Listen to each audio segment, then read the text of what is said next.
Hello guys, welcome back to our YouTube channel. तो देखिए, मैं आपका दोस्त अभय आज आप लोगों के साथ लेकर आया हूँ वीडियो, जिसमें आज हम देखने वाले हैं जो भी दिल्ली यूनिवर्सिटी के स्टूडेंट होंगे सेमेस्टर 3 के अंदर बीकॉम प्रोग्राम कोर्स में, उन सभी का बिजनेस मैथमेटिक्स स्टैटिस्टिक्स का एग्जाम आने वाला है। कुछ ही दिन बाकी रह गए हैं उनके बिजनेस स्टैटिस्टिक्स के एग्जाम में। तो मैं आज आप लोगों के साथ लेकर आया हूँ वीडियो, जिसमें आज हम देखने वाले हैं उनकी जितनी भी दिल्ली यूनिवर्सिटी के सिलेबस में जो भी यूनिट आ रही है, टोटल 5 यूनिट आ रही है। 5 में से आज मैं आपके साथ 4 यूनिट लेकर आया हूँ। 4 की 4 यूनिट देखेंगे हम, जिसमें जो चीजें आपके लिए एग्जाम के लिए इंपॉर्टेंट है, जिनमें से ज्यादातर क्वेश्चन आएंगे। ये मेरी बातों का ध्यान दीजिएगा, ज्यादातर क्वेश्चन आएंगे, ये नहीं कह रहा सारा कंटेंट कवर है, लेकिन जो मोस्टली कंटेंट है जिसमें से मोस्टली क्वेश्चंस आते हैं, वो सारी चीजें मैं आज आपकी इस वीडियो में कवर करने वाला हूँ। उसका कंसेप्ट आपको समझाऊंगा, उसके क्या फॉर्मूलेज यूज होने हैं वो चीजें आपको समझाऊंगा।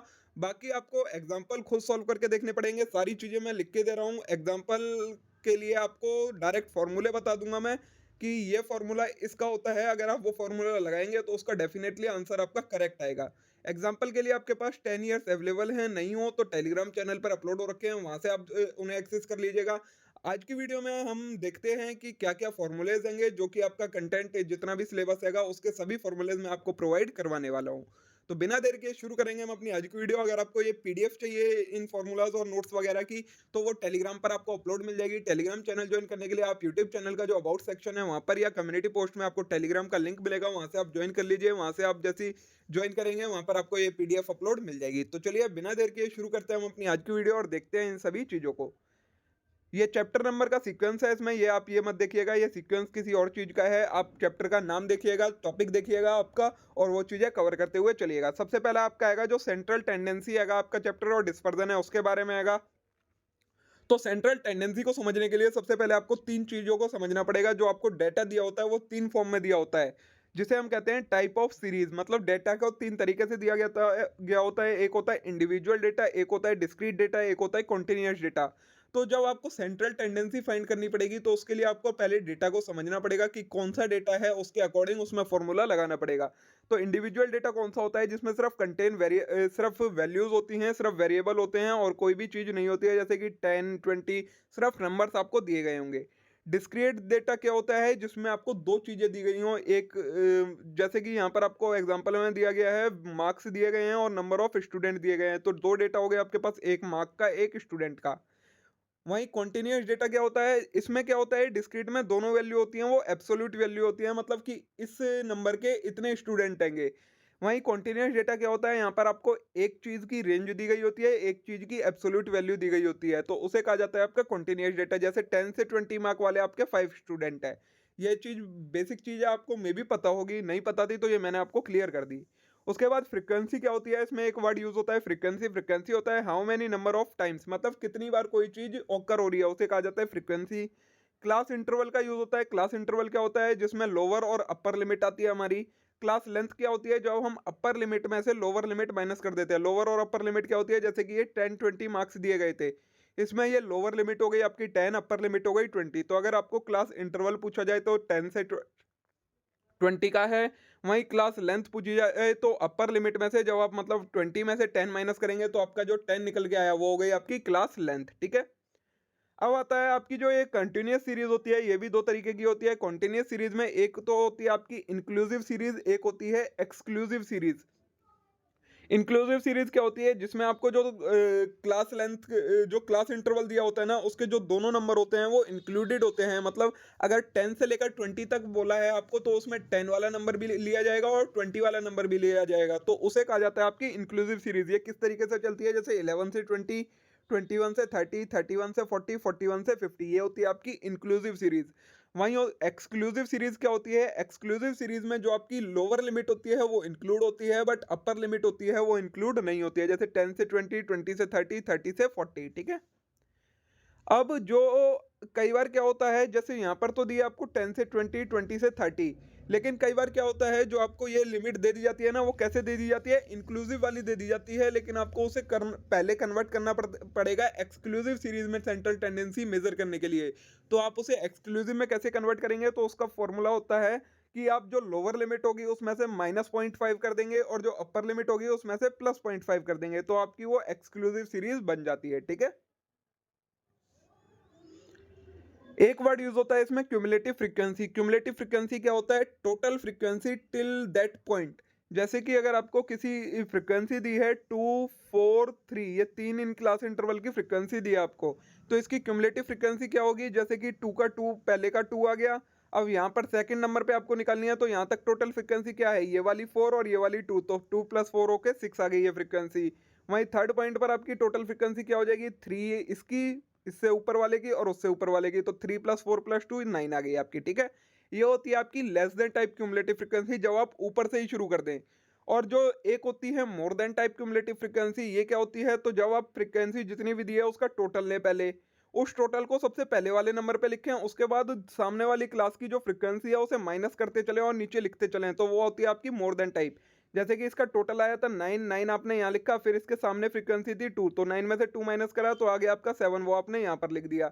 अब इस 7 के सामने 4 था, इसमें से ये माइनस करा तो आया आपका 3, वो यहाँ लिख दिया, ठीक है। तो ये हो गई आपकी लेस देन टाइप और more than type cumulative frequency. अब आती है हमारी बात measure of central tendency and dispersion. इसमें क्या क्या चीजें आती हैं? तो सेंट्रल टेंडेंसी में आता है हमारा मीन, मोड और पार्टीशन वैल्यू, जिसे हम एक तरीके से क्या कह देते हैं? मीडियन कह देते हैं, ठीक है। जो पार्टीशन वैल्यू में 4 चीजें आती हैं: median, quartile, decyl and percentile. लेकिन हमें क्या करना है? हमारे टॉपिक में सिर्फ मीडियन गिवन है, क्वार्टाइल, डेसाइल और परसेंटाइल हमारे सिलेबस में नहीं है। मीन में हमारे पास अर्थमेटिक मीन है, ज्योमेट्रिक मीन, हार्मोनिक मीन नहीं है। डिस्पर्जन में हमारे पास रेंज भी है, मीन डेविएशन भी है, स्टैंडर्ड डेविएशन भी है और क्वार्टाइल डेविएशन भी है। ये सारी चीजें हमें देखनी है, ठीक है। रेंज के अंदर रेंज आती है, कोफिशिएंट ऑफ रेंज आती है। मीन डेविएशन में mean deviation, coefficient of deviation. Standard deviation में भी यही, standard deviation, coefficient of variation. Quartile deviation में क्वार्टाइल डेविएशन और कोफिशिएंट ऑफ क्वार्टाइल डेविएशन, ठीक है। ये सारी चीजें हमें देखनी है। तो देखिए, अब सबसे पहले बात आती है हमारी अर्थमेटिक मीन की। अर्थमेटिक मीन का क्या फॉर्मूला होता है? 3 तरीके से हमें सभी चीज़ों के फॉर्मूले देखने हैं, आपकी individual series, discrete series and continuous series में। तो इंडिविजुअल सीरीज का जो मीन होता है वो निकालने का फॉर्मूला होता है आपका सम ऑफ ऑब्जर्वेशन अपॉन में नंबर ऑफ ऑब्जर्वेशन। जो चीज़ मैं मार्क कर रहा हूँ उस चीज़ पर ध्यान दीजिएगा, ये सारे फॉर्मूले आपको कंफ्यूज कर देंगे। अर्थमेटिक मीन को हम डिनोट कैसे करते हैं? एक्स के ऊपर ये बार लगा देते हैं, तो ये अर्थमेटिक मीन का साइन होता है। फॉर्मूला होता है सम ऑफ ऑब्जर्वेशन अपॉन में नंबर ऑफ ऑब्जर्वेशन, मतलब जितने भी आपको नंबर दिया उन सब का टोटल करना है, वो लिख देना है न्यूमरेटर में, और अपॉन में क्या लिखना है? नंबर ऑफ ऑब्जर्वेशन, मतलब वो कितनी इंडिविजुअल एलिमेंट्स हैं वो गिनकर आपको लिख देना है नीचे डिनोमिनेटर में, तो ये आ जाएगा आपका अर्थमेटिक मीन। वहीं डिस्क्रीट और कॉन्टिन्यूस सीरीज का फॉर्मूला आपको दिया है ये सिग्मा एफ एक्स अपॉन में सिग्मा एफ और सिग्मा एन, ठीक है। तो अब क्या होता है?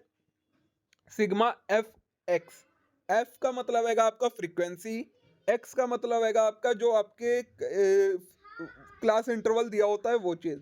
लेकिन एफ एक्स लिखा है मतलब फ्रीक्वेंसी को आपको क्लास इंटरवल से मल्टीप्लाई करना है, फिर उसका टोटल लेना है। तो सिग्मा का मतलब होता है आपका सम। तो न्यूमरेटर में क्या आएगा? फ्रीक्वेंसी मल्टीप्लाई क्लास इंटरवल का टोटल, और अपॉन में क्या आएगा? या तो सिग्मा फ्रीक्वेंसी का टोटल, या जिसे हम और किससे डिनोट करते हैं? सिग्मा एन, मतलब टोटल। इसका मतलब भी वही होता है, फ्रीक्वेंसी का टोटल। ये होता है आपका डिस्क्रीट सीरीज के लिए। और कॉन्टिन्यूस सीरीज में भी यही होता है, बस जो एक्स होगा कॉन्टिन्यूस सीरीज में क्या होता है? आपको रेंज दी गई होती है क्लास इंटरवल की, तो आप क्या वैल्यू उससे मल्टीप्लाई करेंगे? तो उसके लिए आप क्या करते हैं? जो मिड पॉइंट होता है उन दोनों रेंज का, मतलब अगर 10 से लेकर 20 तक का इंटरवल दिया है तो उसका मिड पॉइंट आएगा 15, तो आप फ्रीक्वेंसी को 15 से मल्टीप्लाई करेंगे तो वो हो जाएगा फिर आपका f इंटू एक्स, ठीक है। ये होता है आपका अर्थमेटिक मीन का फॉर्मूला। कुछ प्रॉपर्टीज दी हैं, देखिए इसे देखते हुए चलते हैं। वैसे आपके लिए इतनी जरूरी है नहीं, लेकिन फिर भी एक बार मैं कवर करवा देता हूँ। If all value of variable is के, अगर सारी ही वैल्यू के हैं, किसी जो आपको डेटा दिया है उसमें सारी वैल्यू के हैं, मतलब कोई सेम नंबर है, तो उसका जो अर्थमेटिक मीन हो जाएगा वो भी वही नंबर हो जाएगा। एल्जेब्रिक सम दिया है, अगर आप डेटा में जो आपका क्लास इंटरवल होता है उसमें से मीन को माइनस कर देंगे और सबका टोटल करेंगे तो वैल्यू 0 आएगी। उसके बाद अगर फ्रीक्वेंसी भी दी गई है तो उससे फ्रीक्वेंसी से मल्टीप्लाई कर देंगे तो भी वैल्यू आपकी 0 आएगी। M is affected due to change in scale as well as origin, ये आपको करने की जरूरत नहीं है, छोड़िए। ये देखिए, if two group contain n1 and n2 observation their means are x1 and x2, then अगर दो ऑब्जर्वेशन है जिसमें एक में n1 नंबर है एक में n2 नंबर है, उनका जो मीन हैगा वो n1 वाले नंबर वालों का x1 है और N2 वालों का x2 है। तो अगर हमें बोला जाए कंबाइंड मीन कैलकुलेट करना है तो फॉर्मूला होता है ये x1 into N1 x2 into N2 upon में N1 प्लस M2। ये सारी आपको वैल्यू दी गई होंगी, सिर्फ फॉर्मूले में वैल्यू लगानी पड़ेगी, ठीक है। ज्योमेट्रिक मीन आपके सिलेबस में है नहीं। पार्टीशन वैल्यू में सिर्फ आपको मीडियन देखना है, क्वार्टाइल और डेसाइल परसेंटाइल ये सारी चीजें नहीं देखनी है, ठीक है। मीडियन होता क्या है, तो मीडियन का आप ये देख लीजिए, मीडियन किसी भी सीरीज को दो इक्वल पार्ट में डिवाइड करता है। तो हम ये मान सकते हैं मीडियन जो होती है वो बीच वाली वैल्यू होती है उस सीरीज की। लेकिन आप इंडिविजुअल सीरीज में तो बीच वाली वैल्यू कैलकुलेट कर सकते हैं, लेकिन जो डिस्क्रीट और कॉन्टिन्यूस सीरीज होती है उसमें आप बीच वाली वैल्यू कैसे निकालेंगे, तो उसके लिए फॉर्मूलाज का यूज होता है। तो मीडियन निकालने के लिए सबसे पहले हमें क्या करना होता है, जो भी हमें सीरीज दी गई होती है, अगर इंडिविजुअल सीरीज हैगी तो उससे हमें सबसे पहले असेंडिंग ऑर्डर में कन्वर्ट करना पड़ेगा। उसके बाद मीडियन निकालने के लिए अगर जब हमने इंडिविजुअल सीरीज को असेंडिंग ऑर्डर में क्रिएट कर लिया, उसके बाद हम उसके एलिमेंट्स को काउंट करेंगे कि इसमें टोटल नंबर हैं कितने। अगर ऑड नंबर्स हैं, मतलब या तो 5 नंबर दिए गए हैं या 7 दिए हैं, 9 दिए हैं, ये सारे ऑड नंबर्स दिए गए हैं, तो उसका जो मीडियन होता है उसको निकालने का फॉर्मूला होता है, मीडियन रैंक निकालने का फॉर्मूला है n+1/2। मतलब जितने टोटल नंबर हैं उसमें 1 प्लस करेंगे, अपॉन में 2 कर देंगे। तो उसके बाद हमारे पास निकल के आएगी रैंक, कि उस रैंक पर जो नंबर रहेगा वो उसका मीडियन हो जाएगा। वहीं अगर इवन नंबर होते हैं तो मीडियन का फॉर्मूला होता है क्या, n/2 निकालेंगे, n+1/2 निकालेंगे, जो दोनों रैंक निकल के आएंगी उनका एवरेज लेंगे। मतलब n/2 करने से आपका 6 आ गया, n+1/2 करने से आपका 7 आ गया, तो 6 + 7 लेंगे, उसकी एवरेज निकालेंगे, जो रैंक आएगी उस पर जो नंबर होगा वो आपका उसका मीडियन होता है, ठीक है। ये आप फॉर्मूलाज यूज करेंगे तो आपका सॉल्यूशन आ जाएगा।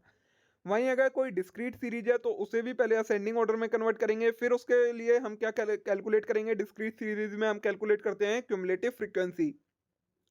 क्यूमुलेटिव फ्रीक्वेंसी कैलकुलेट करने के बाद हम रैंक को कैलकुलेट करते हैं। रैंक कैलकुलेट करने के लिए हम क्या करते हैं, फॉर्मूला आएगा n+1/2। जितनी भी फ्रीक्वेंसी है उसका टोटल लेंगे, उसमें 1 ऐड करेंगे, अपॉन में 2 कर देंगे।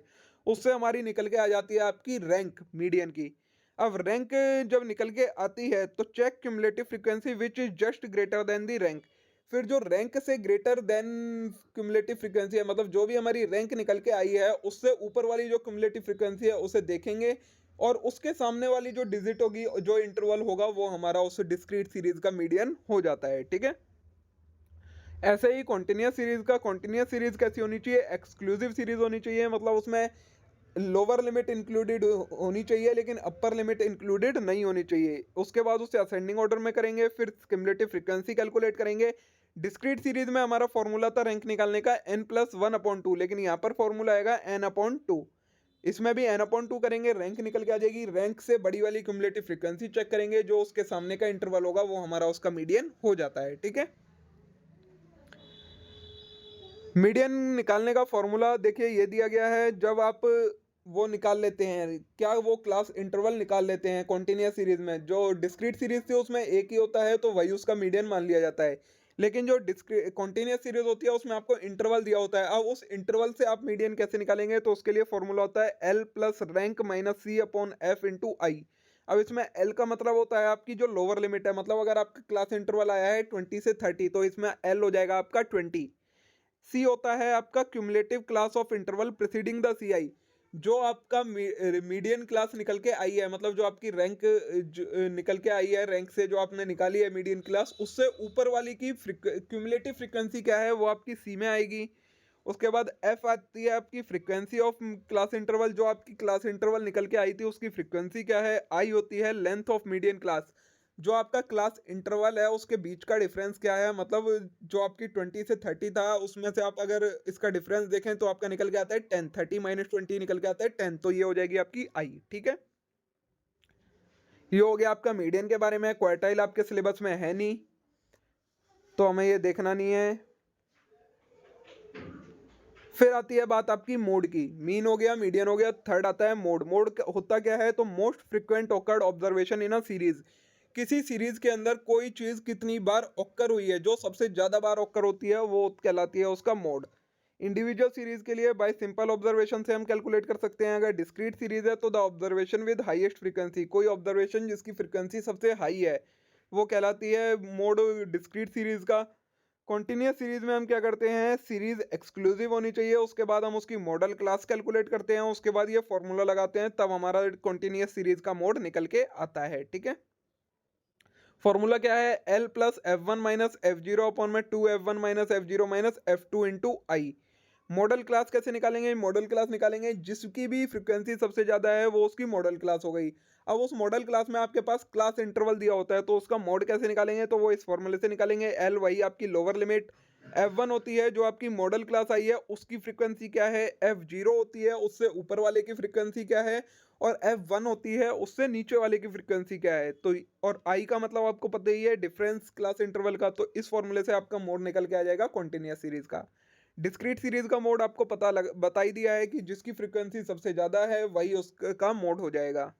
इंडिविजुअल सीरीज का सिंपल ऑब्जर्वेशन से हम जो नंबर सबसे ज्यादा बार ऑकर हुआ होता है, मतलब रिपीट हुआ होता है, वो उसका मोड हो जाता है। ठीक है, मोड की प्रॉपर्टीज दी हैं, ये आप रहने दीजिए, करने की जरूरत नहीं है।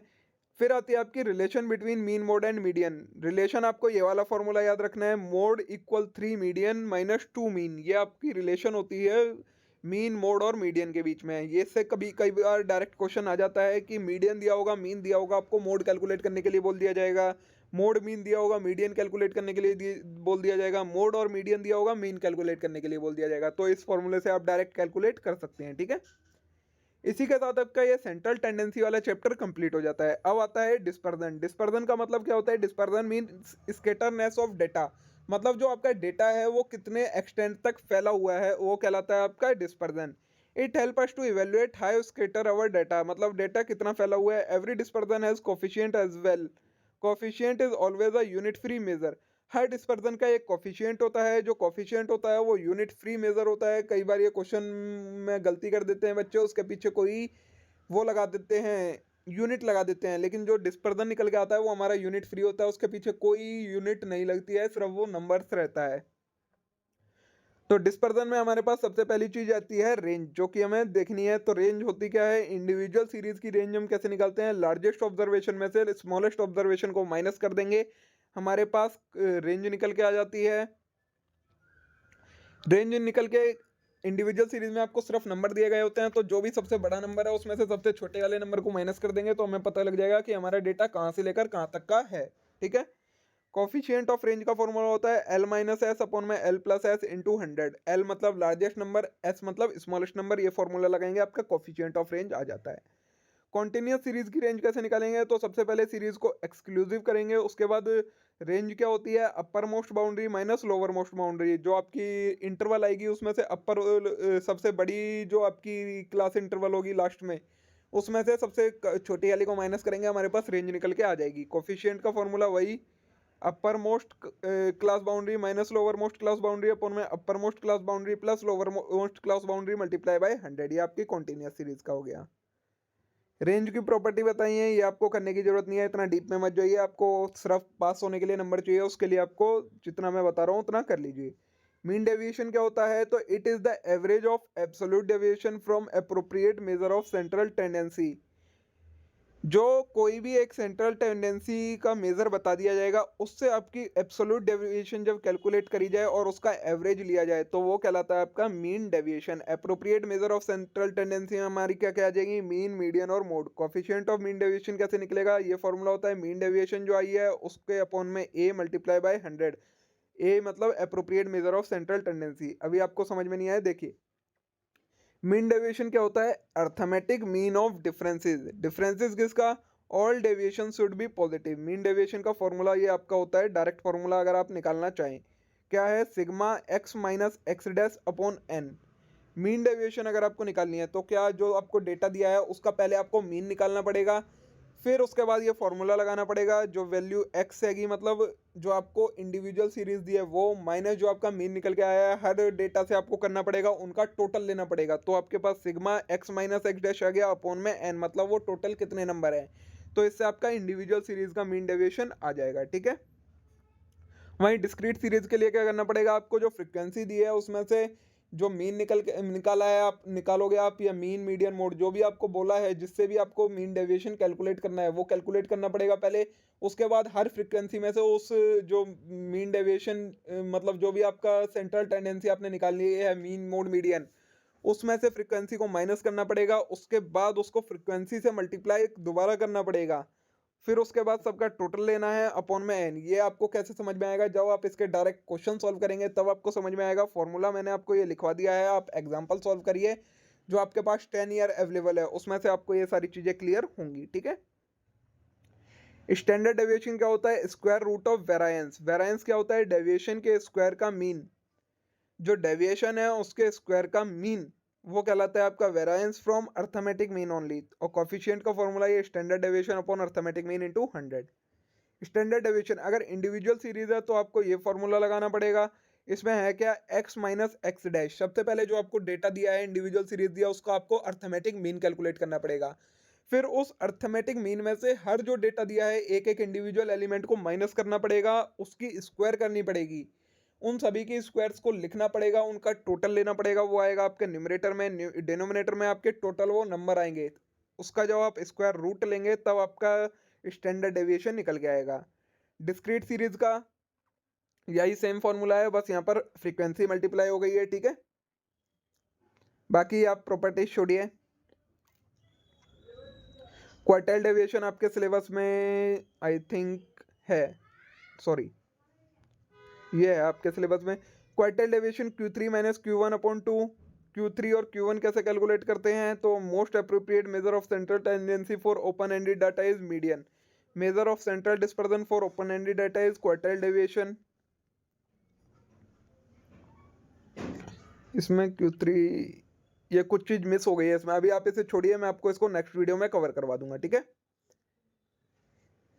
ये हो गया आपका सेंट्रल टेंडेंसी एंड डिस्पर्जन वाला पूरा चैप्टर कंप्लीट। ठीक है, अब देखिए नेक्स्ट टॉपिक है जो यूनिट हैगी आपकी, वो हैगी प्रोबेबिलिटी की। प्रोबेबिलिटी का भी जितना कंटेंट आपके लिए इंपॉर्टेंट है, जो कि जिसमें से ज़्यादातर क्वेश्चन आते हैं आपके, वो चीज़ें मैं आपकी कवर करवाऊंगा। पूरा कंटेंट कवर नहीं करवाऊंगा क्योंकि बहुत सारा कंटेंट हो जाएगा, तो फिर वो क्या है, आपको कॉम्प्लिकेटेड सा कंटेंट है, आपको समझ में भी नहीं आएगा और फिर आपका मन करेगा कि मैं कुछ भी करके ना जाऊँ। इसलिए जितना इंपॉर्टेंट है सिर्फ वो चीज़ मैं कवर करवाता हुआ आपको चलूंगा।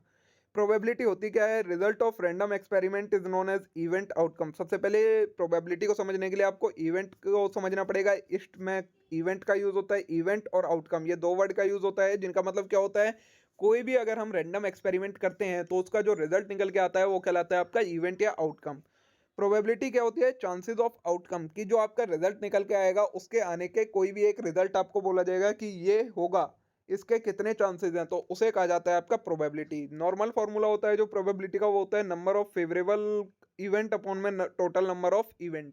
मतलब जितने आपको फेवरेबल हैं, जिसका आपको रिजल्ट पूछा है कि हाँ ये होगा, वो कितना है उस पूरे डेटा में और टोटल डेटा कितना है, वो चीज़ जब आप करते हैं न्यूमरेटर और डिनोमिनेटर में तो आपकी प्रोबेबिलिटी निकल के आती है। Calculation of total number of outcome when experiment is repeated a certain number of time, ये छोड़िए आपको काम करनी है। Odd in favour of event A, ये आपको कैलकुलेट करना आना चाहिए। Number of favourable outcome upon में नंबर ऑफ अनफेवरेबल आउटकम। अगर बोला जाए odds in favour of event A, कोई भी इवेंट बता दिया जाए उसके फेवर में ऑड्स कैलकुलेट करने हैं, तो जो आपका इवेंट हैगा वो कितना है अपॉन में उसके अगेंस्ट उसके अलावा बाकी कितने हैं। इन चीज़ों को जब आप न्यूमरेटर डिनोमिनेटर में करते हैं तो आपका ऑड्स इन फेवर निकल के आता है। वहीं ऑड अगेंस्ट इवेंट आता है जब आप न्यूमरेटर में फेवरेबल अनफेवरेबल आउटकम लिखे और नीचे फेवरेबल। फेवरेबल होता है जो आपको इवेंट बोला है वो, और अनफेवरेबल होता है उसके अलावा जो भी इवेंट हैं आपके पास। टाइप्स ऑफ इवेंट आउटकम कौन कौन से होते हैं, तो सबसे पहले होता है इक्वल लाइकली या म्यूचुअली सिमेट्रिक या इक्वी प्रोबेबल इवेंट। ये इवेंट के टाइप बताए हैं किस किस तरीके के इवेंट होते हैं। तो इक्वल लाइकली इवेंट क्या होते हैं, जिन इवेंट की प्रोबेबिलिटी सेम हो, मतलब अगर कोई दो इवेंट है ए और बी, अगर उनकी प्रोबेबिलिटी सेम है तो वो इक्वल लाइकली इवेंट कहलाएंगे। सेकंड होता है इम्पॉसिबल इवेंट, ऐसा इवेंट जिसकी प्रोबेबिलिटी जीरो हो वो इम्पॉसिबल इवेंट कहलाता है। श्योर सर्टेन इवेंट, ऐसा इवेंट जिनकी प्रोबेबिलिटी वन हो वो श्योर शॉर्ट सर्टेन इवेंट कहलाता है। म्यूचुअली एक्सक्लूसिव और इनकम्पेटिबल इवेंट, ऐसे इवेंट जिनमें अगर एक इवेंट होगा तो दूसरा इवेंट नहीं होगा, वो आपके कहलाते हैं म्यूचुअली एक्सक्लूसिव इवेंट। मतलब कोई ऐसा काम है जैसे कि आपका हेड और टेल का होता है, तो हेड और टेल दो ऐसे इवेंट हैं जो म्यूचुअली एक्सक्लूसिव है। मतलब अगर कोई किसी सिक्के पर हेड आया तो टेल नहीं आएगा और टेल आया तो हेड नहीं आएगा, ये होता है। तो ये आपके म्यूचुअली एक्सक्लूसिव इवेंट हो जाते हैं। वहीं नॉट म्यूचुअली एक्सक्लूसिव जो एक साथ होकर हो सकते हैं। सेकंड हैगा सिंपल और कंपोजिट इवेंट। सिंपल इवेंट जिन इवेंट को बांटा नहीं जा सकता, और कंपाउंड इवेंट होते हैं जिन इवेंट को और डिवाइड किया जा सकता है। जैसे कि सिंपल इवेंट में क्या आता है, 2 अपीयर ऑन अ डाइस, एक डाइस के ऊपर 2 आएगा, तो ये 2 एक ही होता है, इसको और किसी तरीके से नहीं लिखा जा सकता। वहीं कंपाउंड इवेंट क्या होता है, even number appear on dice. अब ये एक से ज्यादा होते हैं, इवन नंबर तो 3 होते हैं डाइस पर, 2, 4 एंड 6, तो ये हमारा कंपाउंड इवेंट हो जाता है। एग्जॉस्टिव इवेंट होता है जो इवेंट, जब किसी एक्सपेरिमेंट के सभी इवेंट को एक साथ लाया जाए, जितने भी इवेंट होते हैं किसी एक्सपेरिमेंट में, उन सभी को जब एक साथ इन्वॉल्व करा जाता है तो वो बन जाता है हमारा पूरा एक एग्जॉस्टिव इवेंट। अब इवेंट के ऊपर कुछ ऑपरेशंस होते हैं, मतलब क्या क्या चीज़ें की जा सकती हैं इवेंट के साथ। तो सबसे पहले सेट थ्योरेटिक अप्रोच आती है। तो इसमें हम क्या करते हैं, जो इवेंट होता है उन्हें सेट्स की फॉर्म में देखते हैं। सेट्स आपने 11th-12th में पढ़ा होगा। तो टोटल आउटकम कितने हैं उसे डिनोट करते हैं एन एस से। नंबर ऑफ फेवरेबल आउटकम, तो जो हमारा इवेंट है एन ए से डिनोट करते हैं। तो प्रोबेबिलिटी अगर निकाली जाए ए की, तो N A upon N S, मतलब number of total outcome upon में नंबर ऑफ फेवरेबल आउटकम, इससे प्रोबेबिलिटी निकल के आती है, वही मतलब है। सेट्स फॉर्म में हम क्या लिखते थे, यही यूज करते थे इस तरीके से। तो probability of A union B, इसे हम यूनियन से डिनोट करते थे, इंटरसेक्शन से डिनोट करते थे। तो probability of A union B कैसे आती है, probability of A probability of B minus probability of A intersection B. तो sample space represent the universal set. S जो आपको ऊपर दिखाया था वो यूनिवर्सल सेट है जिसमें सारे एलिमेंट आते हैं। जो ये होता है उसे हम ओमेगा से भी डिनोट करते हैं और एस से डिनोट करते हैं। अब अगर A and B mutually exclusive events नहीं है, तो उनकी probability of A union B कैसे आती है, probability of A probability of B minus probability of A intersection B. ये आपको मैं सारे फॉर्मूले लिखवा दे रहा हूँ, जो जो ये आएंगे तभी आपको, जब आप इन्हें एग्जांपल्स में से सॉल्व करेंगे। If event B A and B are mutually exclusive, अगर इवेंट ए और बी म्यूचुअली एक्सक्लूसिव हैं, तो ए यूनियन बी क्या हो जाती है, probability of A plus probability of B. वहीं अगर 3 इवेंट होंगे और वो तीनों म्यूचुअली एक्सक्लूसिव नहीं है, तो probability of A probability of B probability of C minus A intersection B probability, B intersection C probability, A intersection C probability plus probability of A intersection B intersection C. If events are mutually exclusive, जो हमारे event है वो mutually exclusive event है, तो probability of A union B union C क्या हो जाएगी, probability of A plus probability of B plus probability of C. वहीं अगर इवेंट है ए एंड बी वो एग्जॉस्टिव इवेंट है, तो probability of A union B क्या हो जाती है हमारी, 1 हो जाती है। वहीं ए बी सी अगर इक्वल लाइकली इवेंट है, तो probability of A equal probability of B equal probability of C. ठीक है।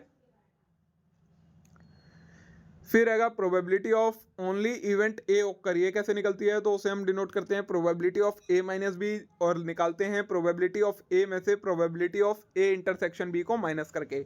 वहीं probability of A union B, मतलब इसे ए यूनियन बी का इंटरसेक्शन एक तरीके से, मतलब जिसमें ए को इंक्लूड ना करा जाए और बी को इंक्लूड ना करा जाए, उसकी यूनियन कैसे निकालेंगे, तो ए इंटरसेक्शन बी की यूनियन निकाल के उसको टोटल में से माइनस कर देंगे, तो हमारी ए इंटरसेक्शन बी निकल के आ जाती है। ठीक है। फिर आती है हमारी कंडीशनल प्रोबेबिलिटी, जिसे हम कंपाउंड थ्योरम ऑफ प्रोबेबिलिटी भी कहते हैं। इसमें हमारे पास दो तरीके के इवेंट होते हैं, एक होता है डिपेंडेंट इवेंट, एक होता है इंडिपेंडेंट इवेंट। तो if number of favourable outcome gets affected due to happening of another event, तो मतलब एक के होने की वजह से दूसरे के जो आउटकम्स हैं वो अफेक्ट हो, तो उसे डिपेंडेंट इवेंट कहा जाएगा। वहीं अगर एक इवेंट के होने से दूसरे इवेंट पर कोई इफेक्ट ना पड़े, तो उसे इंडिपेंडेंट इवेंट कहा जाता है। इंडिपेंडेंट इवेंट के लिए probability of A intersection B कैसे आती है, probability of A into probability of B. ठीक है। रूल्स क्या होते हैं प्रोबेबिलिटी के, ये आपको कुछ रूल्स दिए गए हैं। ए इंटरसेक्शन बी अगर निकालना है, तो probability of A into B, ये सिर्फ इंडिपेंडेंट इवेंट्स के लिए है rule. Probability of A by B कैसे निकलती है, तो probability of A intersection B upon में प्रोबेबिलिटी ऑफ बी। वहीं probability of B by A कैसे निकलती है, तो probability of A intersection B upon में probability of A. Probability of A dash upon B कैसे निकलती है, तो probability of A dash intersection B upon में probability of B. Probability of A upon B dash, तो probability of A intersection B dash upon में probability of B dash. वहीं probability of A dash upon B dash कैसे निकलती है, तो probability of A dash intersection B dash upon में probability of B dash. ठीक है। प्रोबेबिलिटी ऑफ ओनली ए और ओनली बी ऑकर, ये कैसे निकलती है, तो probability of A plus probability of B minus 2 into probability of A intersection B. इस तरीके से हमारे फिर आएगा आपका expected value of random variable, ये कंटेंट आपका सिलेबस में नहीं है, और अगर हो भी तो आप इसे छोड़ दीजिए, बहुत ज़्यादा टिपिकल कंटेंट है, थोड़ा सा आपको फिर ये कंफ्यूज कर देगा। उसके बाद आता है हमारा थ्योरेटिकल डिस्ट्रीब्यूशन टॉपिक है आपका। इसमें हमारे पास 3 तरीके के थ्योरेटिकल डिस्ट्रीब्यूशन है। थोड़ा सा ये भी कॉम्प्लिकेटेड टॉपिक है, लेकिन मैं आपको इसके फॉर्मूलाज लिखवा दे रहा हूँ, अगर आपको करना हो तो आप इसे कवर कर लीजिएगा। एक आधा क्वेश्चन आ सकता है इसमें से, आपको आ जाए डायरेक्ट। बायनोमियल डिस्ट्रीब्यूशन देखना है, पॉइजन डिस्ट्रीब्यूशन देखना है और नॉर्मल डिस्ट्रीब्यूशन देखना है। तो इसमें हमें पहले 3 चीज़ें समझ के 4 चीज़ें समझनी पड़ेंगी। एन का मतलब होता है ये रिलेटेड है आपका प्रोबेबिलिटी से, अगर आपको प्रोबेबिलिटी आता होगा तभी आप ये कर पाएंगे। एन का मतलब होता है टोटल नंबर ऑफ चांसेस कितने हैं। एक्स का मतलब होता है आउट आवर आस्क्ड फॉर, मतलब हमें पूछा किसके बारे में है। पी होती है प्रोबेबिलिटी ऑफ सक्सेस, जिसके बारे में पूछा है उसकी सक्सेस की कितनी प्रोबेबिलिटी है। और क्यू का मतलब होता है प्रोबेबिलिटी ऑफ फेलियर, जिसके बारे में पूछा है जिस इवेंट के बारे में उसकी फेलियर के कितनी प्रोबेबिलिटी है। ठीक है, अब देखिए बाइनोमियल डिस्ट्रीब्यूशन हम कैसे निकालते हैं। तो बाइनोमियल डिस्ट्रीब्यूशन को हम डिनोट करते हैं पी एक्स से। इसका फॉर्मूला ये दिया है आपको, सी एन एक्स। ये आपने परम्यूटेशन और कॉम्बिनेशन पढ़ा होगा, तो ये सी कॉम्बिनेशन वाला सी है, उसकी ऊपर पावर एन है, अपॉन में एक्स है। एन मतलब टोटल आउटकम, एक्स जिसके बारे में पूछा है, मल्टीप्लाई में पी की पावर एक्स, क्यू की पावर एन माइनस एक्स। ये सारी आपको ये एन एक्स वैल्यू दी गई है, ये सारी आपको ध्यान रखनी पड़ेंगी, और इसके अकॉर्डिंग आपका ये बाइनोमियल डिस्ट्रीब्यूशन निकलेगा। पॉइंट्स टू बी रिमेंबर, या आप इतना डिटेल में मत जाइए, आप अगर पढ़ना हो तो आप इसे पढ़ सकते हैं। मैं आपको जो नॉर्मल चीज़ें हैं वो समझाता हुआ चल रहा हूँ। मोड कैसे निकलता है इसका, तो मोड निकलने मीन, सबसे पहले मीन मीडियन मोड और कैसे निकालेंगे इसका। तो मीन का फॉर्मूला होता है एन इंटू पी, मोड का होता है n plus one into p. अगर मोड फ्रैक्शन में आता है तो लार्जेस्ट जो इंटीजर होगा, और वहीं अगर इंटीजर आता है तो उसके 2 मोड हो जाएंगे, n plus one into p, n plus one into p minus one. ठीक है, वहीं अगर दूसरा वेरायंस, वेरायंस को हम कुछ इस तरीके से डिनोट करते हैं। इसका फॉर्मूला होता है n into p into q. N मतलब टोटल आउटकम, पी सक्सेस के चांसेस, क्यू फेलियर के चांसेस। तो ये वेरायंस निकल के आता है आपका। Standard deviation root of n p q, मतलब वेरायंस का स्क्वायर रूट कर देंगे तो स्टैंडर्ड डेविएशन आ जाएगा हमारे पास। ठीक है, ये होता है आपका बायनोमियल डिस्ट्रीब्यूशन। वहीं सेकंड आता है पॉइजन डिस्ट्रीब्यूशन का क्या फॉर्मूला है, तो इसे भी पी एक्स से डिनोट करते हैं। इसका फॉर्मूला होता है E to the power minus M into में M to the power X upon में एक्स का फैक्टोरियल। ई होती है हमारी एक्सपोनेंशियल, जिसकी वैल्यू क्या होती है 2.71828। एम का मतलब है उसका मीन, जो कि कैसे निकलता है एन मल्टीप्लाई पी करके। तो ई की पावर माइनस एम मतलब जो आप मीन निकालेंगे उसको माइनस में लिखेंगे। एम मीन की पावर एक्स, एक्स मैंने आपको बताया था टोटल आउटकम होते हैं, अपॉन में एक्स का फैक्टोरियल, टोटल फैक्टोरियल का, टोटल नंबर का फैक्टोरियल।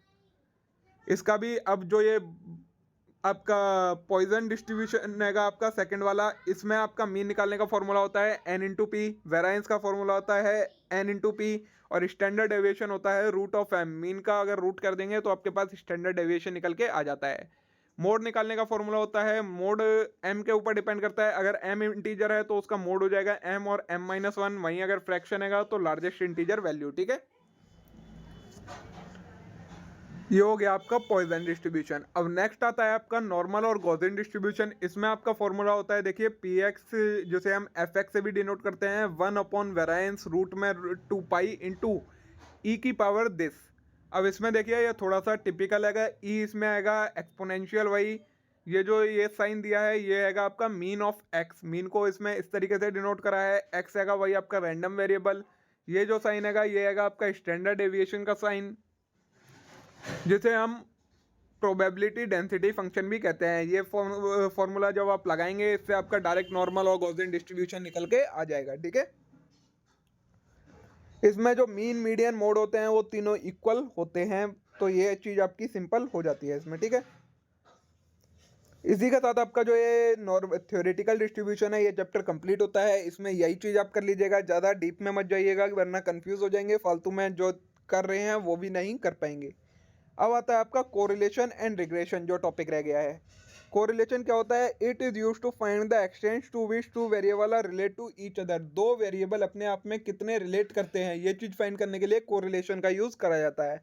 इसे हम आर की फॉर्म में लिखते हैं, जो कि क्या होती है, कहाँ से कहाँ तक होता है कोरिलेशन, -1 से लेकर 1 के बीच में ही होता है, इससे कम ज़्यादा नहीं हो सकता।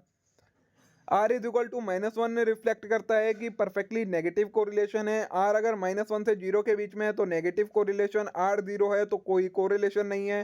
आर अगर 0 से 1 के बीच में है तो पॉजिटिव कोरिलेशन है, और अगर आर इज इक्वल टू 1 है तो परफेक्ट पॉजिटिव कोरिलेशन है।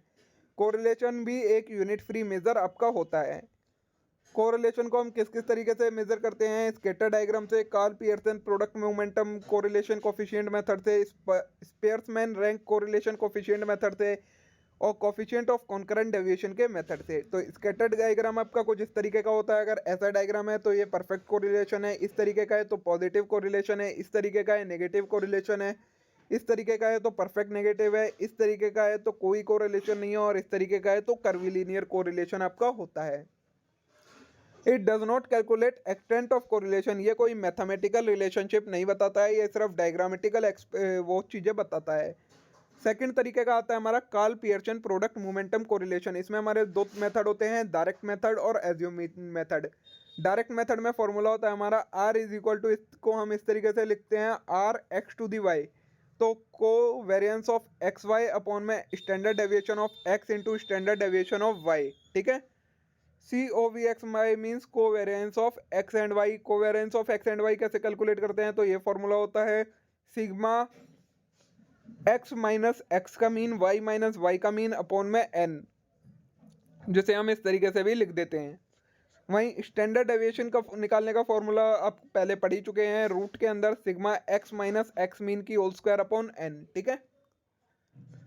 डायरेक्ट फॉर्मूला अगर आप लगाना चाहें तो ये फॉर्मूला लगाकर आप ऊपर वाले को स्किप कर सकते हैं, ये फॉर्मूला लगाइए, आपका डायरेक्ट ये कार्ल पियर्सन मेथड से कोरिलेशन निकल कर आ जाएगा। प्रॉपर्टीज आप छोड़िए, ज़्यादा इतना डीप में मत जाइए, ये सारा छोड़ दीजिए। थर्ड हैगा स्पियर्समैन रैंक कोरिलेशन मेथड। इसमें क्या होता है? Correlation between two qualitative characteristics. अगर हमें क्वालिटेटिव कैरेक्टरिस्टिक्स दी हैं किसी के बारे में, उसका कोरिलेशन कैसे निकालते हैं? तो इसके लिए हमें सबसे पहले सारे डाटा को सेम ऑर्डर में अरेंज करना पड़ेगा। एक्स लिखना पड़ेगा, उसका वाई लिखना पड़ेगा, आर एक्स आर वाई। उसके बाद डी निकालना पड़ेगा। डी कैसे निकालेंगे? R x minus R y, और फिर उसके बाद हमें डी की स्क्वायर करनी पड़ेगी। आर क्या है? यहाँ पर रैंक देंगे हम। इनमें क्या करेंगे? सबसे पहले एक्स की वैल्यू लिखेंगे जो हमें दिए डेटा में, वाई की वैल्यू लिखेंगे। उसके बाद इन्हें असेंडिंग ऑर्डर में रैंक देंगे, जो सबसे छोटा है उसे वन, जो उससे बड़ा है वो सॉरी हायर से लोअर में देंगे, मतलब डिसेंडिंग ऑर्डर में रैंक देंगे। जो सबसे बड़ा नंबर रहेगा उसे वन रैंक, जो सबसे उससे छोटा है उसे टू रैंक, जो उससे छोटा है उसे थ्री रैंक, ये ऐसे देंगे। फिर इन रैंक का ही डिफरेंस निकालेंगे, वो यहाँ लिखेंगे, फिर उसके बाद उसकी स्क्वायर करेंगे और यहाँ उसका टोटल ले लेंगे। उसके बाद कोरिलेशन निकालने का फॉर्मूला आएगा 1 माइनस 6 सिग्मा D1 स्क्वायर। जो ये D1 स्क्वायर डी स्क्वायर था, इसका जो ये टोटल है, इसको 6 से मल्टीप्लाई करेंगे, अपॉन में आएगा हमारा n into n square minus 1। N क्या है? टोटल नंबर कितने थे हमारे पास, तो इससे हमारा कोरिलेशन निकल के आ जाएगा, ठीक है। ये आपका फॉर्मूला हो जाता है। फोर्थ तरीका है कोफिशिएंट ऑफ कॉन्करेंट डेविएशन। ये आपका फोर्थ तरीका है जो कोरिलेशन निकालने का। This is used when we are not serious about magnitude. इसमें हम मैग्नीट्यूड नहीं देखते, सिर्फ हम ये जानना चाहते हैं कि पॉजिटिव कोरिलेशन है या नेगेटिव, तो तब हम ये वाले फॉर्मूले का यूज करते हैं। इसमें क्या आता है? जैसे हमें एग्जाम्पल में दिया गया है, प्राइस दिया है और डिमांड दिया है, तो हमने प्राइस लिखा, इसका साइन लिखेंगे, डिमांड लिखी, इसके आगे साइन लेंगे प्लस या माइनस का, उसके बाद प्रोडक्ट ऑफ डेविएशन निकालेंगे। अब ये साइन कैसे लेंगे? तो टोटल डेविएशन है हमारी 7, मतलब टोटल ये नंबर्स जो हैंगे कितने हैं, जो ये लास्ट वाला प्रोडक्ट ऑफ डेविएशन से हमारी निकल के आती है टोटल डेविएशन, m की वैल्यू निकल के आती है। Concurrent deviation positive sign c। सबसे पहले मैं आपको फॉर्मूला बता देता हूँ। जो फॉर्मूला होता है कोरिलेशन का वो होता है √2c minus m upon m, ये होता है फॉर्मूला। लेकिन इसमें अब c क्या होता है? Concurrent deviation. कॉन्करेंट डेविएशन क्या होता है? कितने पॉजिटिव साइन है इस लास्ट वाले कॉलम में, वो। m क्या होता है? टोटल साइन कितने हैं, वो। अब ये पॉजिटिव साइन और नेगेटिव साइन हम देते कैसे हैं? तो इसमें हम कोई भी एक वैल्यू मान लेंगे, जो सबसे ऊपर वाली वैल्यू होती है ना, वही उसी को लेट कर लेते हैं। इसे हम कोई भी एक साइन दे देंगे, मान लिया हमने नेगेटिव का साइन दे दिया। अब इसे जब हमने नेगेटिव का साइन दे दिया, दोनों में सेम ही साइन देंगे। अब इससे ज़्यादा की वैल्यू होंगी उन सब में पॉजिटिव साइन देंगे, इससे कम जो भी वैल्यू होगी उसे हम नेगेटिव का साइन देंगे। उसके बाद जब दोनों के साइन आ जाएंगे तो इनका मल्टीप्लिकेशन करेंगे साइनों का। माइनस माइनस पहले वाले कॉलम में कुछ नहीं आता है, फिर सेकंड में प्लस माइनस हो गए, माइनस आ गया, प्लस प्लस हो गए, प्लस आ गया है। तो ये साइन देने के बाद हमारा क्या आ जाता है? कोरिलेशन निकल के आ जाता है इन फॉर्मूलाज की मदद से, ठीक है। ये हो गया आपका कोरिलेशन का कंसेप्ट। अब आपका है रिग्रेशन का कंसेप्ट। रिग्रेशन क्या होता है? Estimation of one variable for given value of another variable. एक वेरिएबल की वैल्यू निकालना दूसरे वेरिएबल के बेसिस से, उसके रिलेशनशिप के बेसिस पर, उसे कहा जाता है रिग्रेशन। इसकी इक्वेशन क्या होती है? y is equal to A plus B x, जिसमें y क्या होता है? रिग्रेशन, x क्या होता है? इंडिपेंडेंट या इंडिपेंडेंट वेरिएबल जो भी होता है। तो if y depends on x, तो अगर इस इक्वेशन में y x के ऊपर डिपेंड करता है, मतलब अगर यहाँ x की वैल्यू चेंज हुई तो y की वैल्यू भी चेंज हो जाएगी। तो उसमें हम रिग्रेशन कैसे निकालते हैं? तो रिग्रेशन दो तरीके से निकलता है। Regression coefficient of y on x और x ऑन y, दोनों तरीके से हम निकाल सकते हैं। फॉर्मूलाज आपको कुछ इस तरीके से दिए गए हैं। अब इनमें आप सारी वैल्यू से फैमिलर हैं। n क्या होता है? टोटल नंबर कितने हैं। x क्या होता है? जो x वाली वैल्यू है। y क्या है? y वाली जितनी भी वैल्यू है उसका टोटल, माइनस में sigma x into sigma y upon में n into sigma x square minus sigma x की होल स्क्वायर। ये सारी वैल्यू दी गई हैं। आप इन्हें डायरेक्टली लिख सकते हैं, इसमें कोई भी कैलकुलेट करने वाली वैल्यू नहीं है, ठीक है। प्रॉपर्टीज आपको नहीं करनी है। प्रोबेबल एरर होता है, ये कैसे कैलकुलेट करते हैं? Direct 0.674 multiply 1 minus r square upon में रूट n। ये कुछ इंपॉर्टेंट पॉइंट है, ये आप छोड़िए। यहाँ पर आपका ये रिग्रेशन का भी खत्म हो जाता है। लास्ट टॉपिक बचता है जो आपकी लास्ट यूनिट है, एक इंडेक्स नंबर। 4 यूनिट में से इंडेक्स नंबर क्या होता है? रेशियो ऑफ 2 और more time period, one of which a base period. 2 या 2 से ज़्यादा टाइम पीरियड का रेशियो निकालना किसी एक बेस पीरियड से, वो कहलाता है आपका index number. Base time period को हम P0 से डिनोट करते हैं। करंट टाइम पीरियड जो हमें निकालना है उसे P1 से। तो प्राइस रिलेटेड कैसे निकलता है? करंट प्राइस अपॉन में बेस प्राइस। तो जिसे हम डिनोट कैसे करते हैं? प्राइस रिलेटेड को P01 अगर लिखा है तो P1 अपॉन P0 फॉर्मूला होता है। P10 है तो P0 upon P1। Price relative की परसेंटेज कैसे निकालते हैं? Pn upon P0। Pn का मतलब जिस पीरियड का पूछा है वो वाला ईयर, अपॉन में P0 मतलब जो हमारा बेस ईयर है वो, मल्टीप्लाई बाय 100। अब मेथड क्या क्या होते हैं प्राइस इंडेक्स के? तो सिंपल एग्रीगेटिव मेथड होता है, जिसमें हम सिग्मा ऑफ P1 अपॉन में सिग्मा ऑफ P0 करते हैं, उसको 100 से मल्टीप्लाई कर देते हैं। P1 मतलब जो करंट पीरियड है उसका जो भी प्राइस इंडेक्स है उन सब का टोटल, P0 जो हमारे बेस पीरियड में प्राइस इंडेक्स था उन सब का टोटल, अपॉन में करके मल्टीप्लाई बाय 100 कर देते हैं। वेटेड एवरेज में क्या होता है? सम ऑफ प्रोडक्ट अपॉन में सम ऑफ वेट। ये फॉर्मूला होता है, इसके अंदर हमारे पास 5 तरीकों से निकलता है। लेस्पर्स इंडेक्स, इसमें sigma Pn upon P0 multiply by 100, इसको हम मल्टीप्लाई करते हैं Q0 अपॉन Qn से।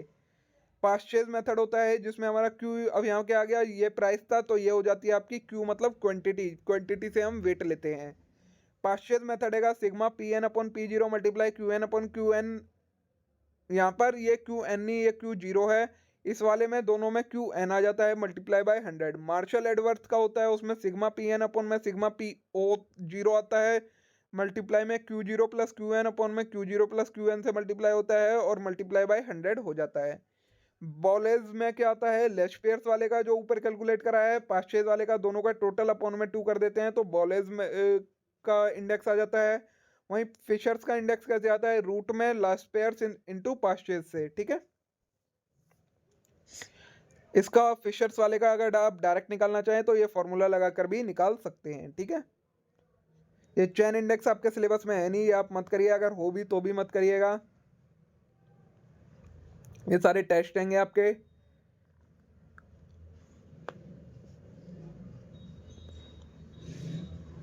बस ये यहीं पर आपका खत्म हो जाता है। जो ये टाइम सीरीज वाला है ये इसमें पूरा नहीं है, तो इतना करवा के फायदा नहीं है। मैंने आपको प्रोवाइड कर दिया, अगर आपको फिर भी एक बार पढ़ना हो तो आप पढ़ सकते हैं। बाकी कंप्लीट मैं नेक्स्ट वीडियो में कवर करवाऊंगा, इसका सारा कंटेंट कवर करके एक बार। तब तक के लिए आपकी मे बी आज की जो ये वीडियो है ये बहुत ज़्यादा यूजफुल रहने वाली है। अगर आपके लिए वीडियो अच्छी लगी हो तो वीडियो को लाइक करना मत भूलिएगा, कमेंट करके बताना मत भूलिएगा कि वीडियो कैसी लगी, और वीडियो को अपने सभी दोस्तों के साथ शेयर करना मत भूलिएगा। अब हम मिलते हैं नेक्स्ट वीडियो में, जिसमें मैं कुछ नया कंटेंट आपके साथ लेकर आऊँगा। तब तक के लिए आप वीडियो को लाइक करें, चैनल को जरूर सब्सक्राइब कर लें इस टाइप के और कंटेंट के लिए। Thank you.